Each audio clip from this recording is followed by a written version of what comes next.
Before I get started, I was offered free money and by a place that I actually trust. Aspiration is offering until the end of the month to award anyone who signs up under the referral link $25. I ask that you give this fossil fuel free, no surcharge, people friendly, anti-corporation bank a chance. Sign up using the link in the description, tinyurl.com/crbanking. Join and get money, not pay money to join. Okay, a lot of people will file this under the duh category, but I want you to understand something extremely important is happening right now. And I've said this before, but I'm not going to be like David Packman and say, well, since I said it before, I'm not going to go over it again. Just look for my archive. No, I'm not like that. You know, I'm not going to say, well, I said it once, so why say it again? That's not happening. There are people out there that are just finding me or have been around but haven't really listened to everything, and they might finally start listening now, so that's why I'm going to mention it. But we are in a primary, okay? When it comes to politics for the President of the United States, this is a primary now, okay? Now, it has not thoroughly really gotten started. You know, we're still cresting on that first debate, and it's going to be a debate series. I want you to understand something. Do not go into that debate with the mindset of, I want the person that I have already decided I want to vote for to crush everyone else. That is the worst thing you can do. That is the most disservice thing you can do towards yourself. When you go into a debate to listen, that is what you need to do, is listen. This is a primary, okay? This is one of the single most, this is more important than the general, because this is your chance, your choice, your vote. This is who you are going to push, no matter how many votes this person get. But this is the person you are personally saying, I want this person to go forward and try to gain leadership, well, 1/3 leadership of this country. That's what you're saying. And you have to question yourself on if you want to use that personal vote on one candidate for reasons as shallow as everyone else is going to vote for him. Because if that's the truth, then that person, what if everyone was going to vote Trump again, but you don't want Trump? And they say, we're not voting for any of these Democrats. We're going to vote Trump. What would you do? You see what I'm saying? What if everyone says, this new person I like, and this person is a Roy Moore enthusiast, so we're going to vote for that person. And Roy Moore is, he's just a child molester, a rapist, a liar, a bigot. He's all of that. He's everything. A Second Amendment wielding, weaponizing fool that can't wait to cause harm to any and everyone that's not him. So I'm just saying, your vote reflects you. Your vote should not reflect everyone else. So if you personally like Joe Biden, all right, for whatever reason, please let it be unto you only, but that's who you would vote for. If you're going to vote for Joe Biden because he's said to be the front runner, note I said said, not is. There's a difference. Then you need to really evaluate things, because you can't go on popular demand. You can't go on all of that for your vote. This is important. Okay? I just want to let you know this. This is important. I don't have too much to say, almost like just repeating myself, because this is that part. And I'm hoping that something wakes you up, or help you wake someone up. Or maybe you could just send it to somebody. But when you get to the general, and that person is in that you rather had not been there, but you did not vote in the primary, The reason that person is in the general is because you did not vote for them in the primary. You didn't vote for that other person. And if you don't vote for that other person just because you know they wouldn't get many votes, then think of how many millions of people had already thought that.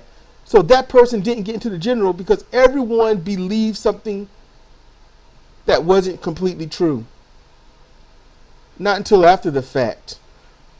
So yes, if Jill Stein or someone in the Green Party ran and they want to be in the debates, vote for them. Do that. It's democracy.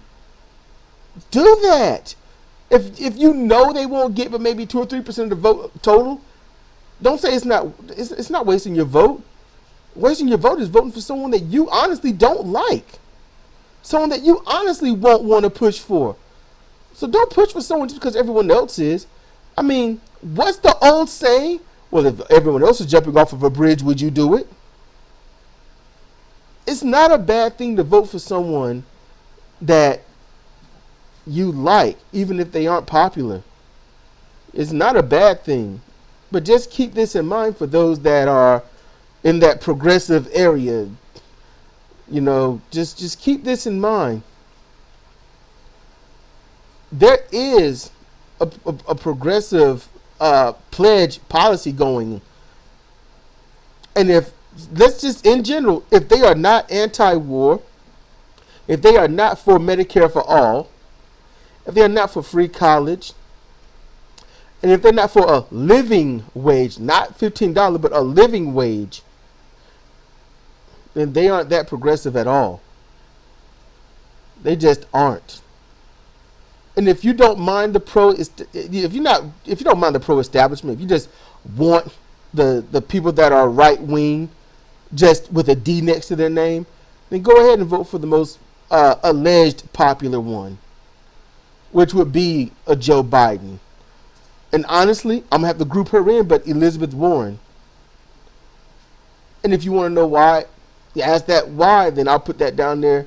I'll do a video on that. But right now, please vote for who you personally want in. And you can do a good job at that by also listening to these people on the debate stage. When they say certain things like, I am against the hardships of America. And they're not going to say the United States, they're going to say America. They say, I want everyone to work together so that we can have a great country because people are suffering and I'm on the side of getting people out of debt and into a better lifestyle. It is up to you. Listen to me. It is up to you to ask the question, how? How? And if they are not answering that how, and they're just giving you more platitudes and cliches and things like that, which a platitude is you just answer vaguely. You know, are you, let me give you an example. If you're the one that's listening to me and you're like, Cedric, shut up. Well, someone just shut Cedric up. And someone comes along saying, I am not in favor of Cedric. And they say, I am someone that when I do my videos, it's not the way Cedric does them. It's the way that it needs to be done because Americans are asking for it to be done that way. Americans want their videos done in a very specific way, and I'm going to give it to them because I am someone of the people, and I get it. So when you go out there and you want to find videos that's not like his, and you want a great quality, and you want everything that you need, come listen to my videos because I am for all of the values that you're for. And I'm going to make sure that it gets done the way you need it to be done. If you don't ask how, and all you can do is nod your head and say, yeah, they're anti-Cedric, and they're going to do it the way it needs to be done. And then when you get there and later, you're like, what is this? You did it. You did that. That's a platitude. That's a cliche. Using values and whatever the hell else without any true description or policy or substantive terminologies and explanations. So please, I know this video is long. I know. But I'm like, something's got to be done. Someone's got to reach out and just not insult these people, and not just insult the politicians, but also explain how and why, and empower the voter, empower the listener, and ask how and why. That's important. Because when you do that, you do what I've talked about the year beforehand, and that is you make a tournament. You put down everyone that's in this debate, everyone that's running for president, because this is it. And if they are, and you make a checklist, what do they need to be for? Not against. What do they need to be for? And outright, and I mean headstrong, iron-willed, what are they for? And you make that checklist, and they have to make at least all of it.